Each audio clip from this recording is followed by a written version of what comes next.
नमस्कार, सत्यार्थ न्यूज में आपका स्वागत है। मैनपुरी में बारिश गरीबों पर कहर बनकर वर्षा कर रही है।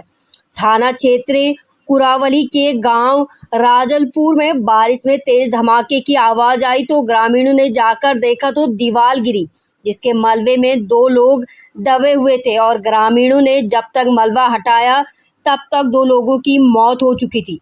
सूचना मिलते ही पुलिस व राजस्व विभाग के अधिकारी मौके पर पहुंचे। पुलिस ने दोनों शवों को पोस्टमार्टम के लिए भेज दिया। मैनपुरी से शशिकांत मिश्रा की रिपोर्ट। क्या नाम आपका? सुनील कुमार। अच्छा, आप प्रधान हो क्या? प्रतिनिधि।